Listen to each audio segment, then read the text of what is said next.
Mers-el-Kébir, Algeria, July 3, 1940. Dawn light spreads across the harbor as a French sailor on watch aboard the battleship Dunkirk notices something on the horizon. British warships. Many of them, the massive shapes of HMS Hood, HMS Valiant, HMS Resolution emerging from the morning haze. He assumes they're passing by, perhaps heading to Gibraltar. France and Britain are allies. Were allies. The armistice with Germany was signed just 11 days ago, but surely the British understand. The war is over for France. Within the hour, he would understand how completely wrong he was. Admiral Marcel Bruno Gensoul commands the French squadron anchored in this North African port. 4 battleships, 6 destroyers, some of the most modern warships in the world. The Dunkirk and Strasbourg are fast, powerful, barely 3 years old. The Bretagne and Provence, older but still formidable. They sit at anchor, cruise at peacetime routine, guns pointed harmlessly at the sky. Gensoul has his orders from the new French government in Vichy. The armistice terms are clear. The fleet will be demilitarized in French ports. Germany has promised not to seize these ships. The admiral believes his duty is to preserve French naval honor, to keep these vessels French, to wait out whatever comes next. At 8:30 in the morning, a British launch approaches carrying Captain Cedric Holland. He's fluent in French, knows many of the officers here personally. He's also carrying a message that will force Gensoul to make an impossible choice. Holland presents the ultimatum. 4 options. Join the British and continue fighting Germany. Sail to a British port with reduced crews to be interned. Sail to the French West Indies, demilitarize there under British supervision, and sit out the war. Or scuttle your ships within 6 hours. If you refuse all 4, we will use whatever force is necessary to prevent these ships from falling into German or Italian hands. Gensoul reads the message. His face hardens. The British are threatening to attack their own ally. France signed an armistice, not an alliance with Germany. These ships are French property in a French colonial port, flying the French flag. The armistice terms explicitly state the fleet will remain under French control, demilitarized. Germany gave its word. But in London, Winston Churchill trusts neither the armistice terms nor German promises. He's made a calculation. France has fallen in 6 weeks. The British Expeditionary Force barely escaped at Dunkirk. Britain stands alone. The United States watches from across the Atlantic, still neutral, still deciding if Britain can actually survive. Churchill needs to send a message. Not to Hitler, to Roosevelt, to America, to the world. Britain will do whatever it takes. Britain will not negotiate. Britain will fight on, even if that means firing on former friends. The French fleet represents a genuine threat to this survival. Add the Dunkirk and Strasbourg to the German Kriegsmarine, and suddenly the balance of naval power shifts. The Royal Navy's Mediterranean dominance becomes questionable. Convoy routes to Egypt, to India, to the Empire become vulnerable. Churchill knows Hitler's promises mean nothing. The Führer promised to respect Czech independence, Polish sovereignty, Belgian neutrality. Every promise broken. Why would this be different? But there's another calculation happening in Churchill's mind. The attack itself, if it happens, will prove something. It will show that Britain has burned its bridges, that there will be no negotiated peace, that Britain will fight with absolute ruthlessness. The shock value matters. The demonstration of will matters.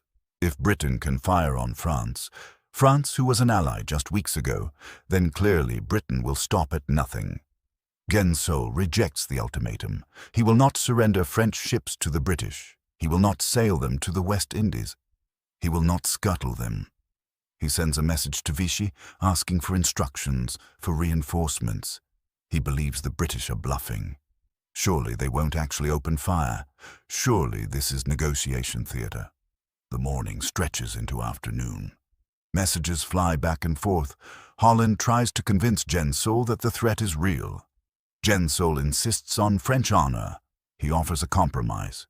He'll demilitarize the ships right here, discharge fuel, remove essential parts. The British can verify. But he won't leave Mers-el-Kébir.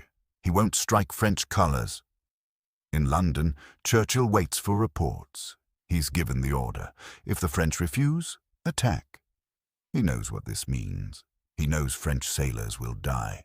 He knows France, already humiliated by defeat, will see this as betrayal. He knows the French people will hate Britain for this. He accepts it. The calculation is cold. Better French hatred than German victory. At 5:54 in the afternoon, the British open fire. The first salvo catches the French ships at anchor. They're not ready for battle. Crews are still trying to raise steam, to cut anchor chains, to man guns. The British have positioned themselves perfectly. The French ships are trapped in the harbor, unable to maneuver.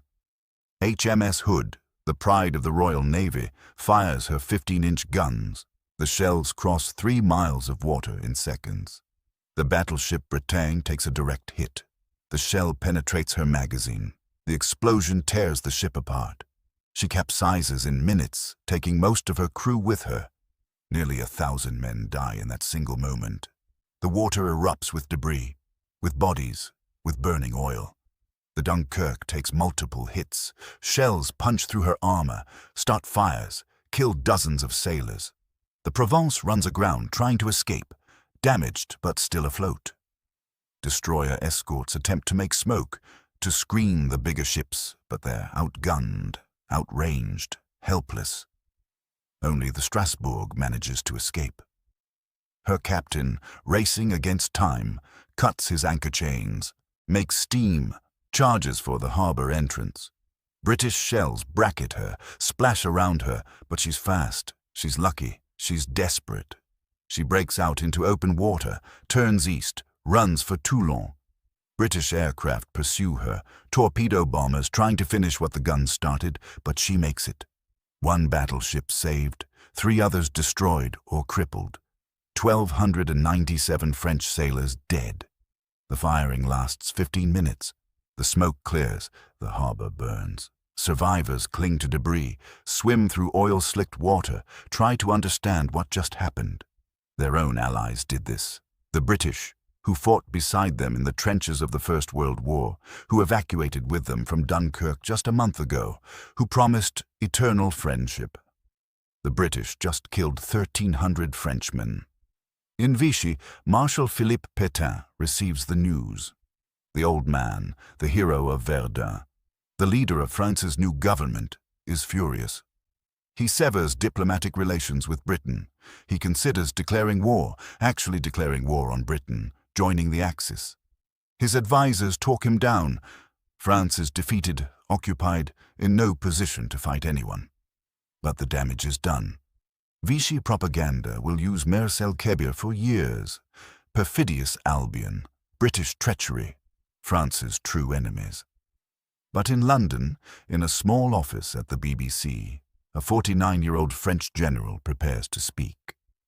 Charles de Gaulle has been in Britain for 2 weeks. He made his famous appeal on June 18th, calling on France to continue the fight, declaring that France has lost a battle but not the war. He's trying to build a free French movement, to convince French soldiers and sailors to rally to him, to reject the armistice. He has perhaps a few thousand followers. Most of France sees him as a traitor, a rebel, a man who abandoned his country. And now the British have killed 1,300 French sailors. De Gaulle understands the strategic calculation. He's a military man. He knows what those battleships represent. He knows Churchill's reasoning. He knows Britain cannot afford to let that fleet fall into German hands. He understands it intellectually. But emotionally, it's a catastrophe for his movement. On July 8th, 5 days after the attack, he addresses it in a BBC broadcast to France. His voice is measured, careful, walking an impossible line. He calls the attack painful and detestable. He doesn't defend it, he doesn't celebrate it, but he explains it. The British, he says, are fighting for their survival. They cannot take risks. They cannot trust armistice terms. They cannot trust German promises. They did what they believed they had to do. And then he makes his argument. This attack, terrible as it is, proves something. It proves Britain will fight to the end. It proves there will be no compromise with Hitler. It proves that the British government is serious about continuing the war. For France, for Frenchmen who want to keep fighting, this matters. Britain is the only ally left. Britain is the only platform from which to resist. The attack on Mers-el-Kébir, tragic and horrible, demonstrates that Britain hasn't given up. He's asking his countrymen to see past their grief and rage, to understand that this is what total war looks like, to accept that Britain's ruthlessness might be France's salvation. Most of France doesn't listen. Most of France is furious. But some do. Some French sailors, some soldiers, some civilians hear the logic beneath the horror. If Britain is willing to do this, then Britain is truly committed. If Britain will fire on friends to prevent German advantage, then Britain won't negotiate, won't surrender, won't abandon the fight. Admiral Émile Muselier, commanding Free French naval forces in London, initially threatens to resign. He's a sailor. He knows men who died at Mers-el-Kébir. He's sickened by it. But he stays. He accepts that the alternative, French ships fighting for the Axis, would be worse. He swallows his anger and continues serving alongside the British. Other French officers make the same calculation. They hate what happened. They mourn their dead comrades, but they recognize the strategic reality. France under Pétain has surrendered. France under de Gaulle, tiny and powerless as it is, fights on. And Britain, for all its ruthlessness, remains the only ally. The organized French resistance doesn't exist yet in July 1940. That will come later, growing slowly through 1941 and 1942 as the occupation becomes unbearable, as Vichy's collaboration becomes clearer, as hope returns with Soviet and American entry into the war. But the seeds are there. The individuals who will become resistance leaders are watching, thinking, choosing sides. Some will never forgive Mers-el-Kébir. They'll see it as proof that Britain cares nothing for France, that Churchill is as ruthless as Hitler, that France must find its own path. These men and women will gravitate toward communist resistance groups, toward movements that distrust all foreign powers. But others draw the opposite conclusion. They see Mers-el-Kébir as proof that Britain is serious, that this isn't a gentleman's war, that defeating Hitler requires terrible choices, that France needs Britain, needs that ruthlessness, needs allies who won't quit. These resistors will work with British intelligence, with the Special Operations Executive, with de Gaulle's Free French. They'll accept British weapons, British training, British coordination. They'll remember Mers-el-Kébir, but they'll work with the British anyway. Pierre Brossolette, an intellectual and journalist in Paris, watches Vichy's propaganda about the attack. He sees how Pétain's government uses it to justify collaboration, to paint Britain as the real enemy, and he recognizes the propaganda for what it is. A distraction, an excuse. Yes, Mers-el-Kébir was terrible, but Germany occupies France. German boots march through Paris. German orders govern French life. The British killed French sailors. The Germans are killing France itself. Brossolette will eventually join de Gaulle in London. He'll become one of the most important liaisons between Free France and the internal resistance. He'll parachute back into France, organize networks, coordinate with British intelligence, and when people bring up Mers-el-Kébir, when they question whether Britain can be trusted, he'll say what de Gaulle said. It was terrible. It was necessary. It proved Britain would fight, and France needs Britain to win. Emmanuel Dastier de la Vigerie, who will found the Libération Sud Resistance Network, makes a similar judgment. The attack horrifies him. But he's watching what happens next. Britain doesn't negotiate. Britain doesn't seek peace. Britain fights on through the Blitz, through the bombing, through isolation. The ruthlessness that killed French sailors is the same ruthlessness that refuses to surrender. France needs that quality. France needs allies who won't quit when things get hard. Jean Moulin, who will become the most famous French resistance coordinator, is a prefect in Chartres when Mers-el-Kébir happens. He's already resisting in small ways, refusing German orders, protecting refugees. The attack troubles him deeply. But as he begins organizing resistance networks, as he makes contact with London, as he coordinates between different resistance movements, he accepts that Britain is the necessary ally. He'll work with British intelligence, with the SOE, with de Gaulle's staff. He'll coordinate arms drops, sabotage operations, intelligence gathering. The British who killed French sailors will arm French resistors. Moulin accepts this contradiction because the alternative is worse. In America, President Franklin Roosevelt watches British actions carefully. He's sympathetic to Britain's cause, but constrained by American neutrality, by isolationist sentiment, by political reality. Mers-el-Kébir shocks him. The ruthlessness is almost frightening, but it also impresses him. Churchill isn't bluffing. Britain will actually fight alone. Britain won't negotiate. Britain might actually survive. The attack helps shift American policy. Not immediately, not dramatically, but it contributes to a growing sense that Britain is serious, that aid to Britain isn't wasted, that Churchill's government won't collapse or surrender. The Lend-Lease program, the destroyer deal, the gradual American movement toward intervention, all of it happens in the shadow of Mers-el-Kébir. Britain proved it would do whatever it takes. In Germany, Hitler misreads the situation. He sees Mers-el-Kébir as proof that Britain and France are now enemies. He thinks this will make France more cooperative, more willing to actively join the Axis. He's wrong. Pétain's government remains neutral, refuses to let Germany use French ships, refuses active collaboration in the naval war. The attack actually strengthens French determination to keep the fleet French, to prevent exactly what Churchill feared. The armistice terms hold.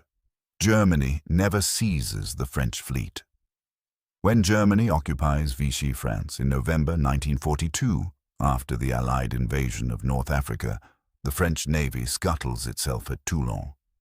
77 vessels, including the Strasbourg that escaped Mers-el-Kébir, are destroyed by their own crews rather than fall into German hands.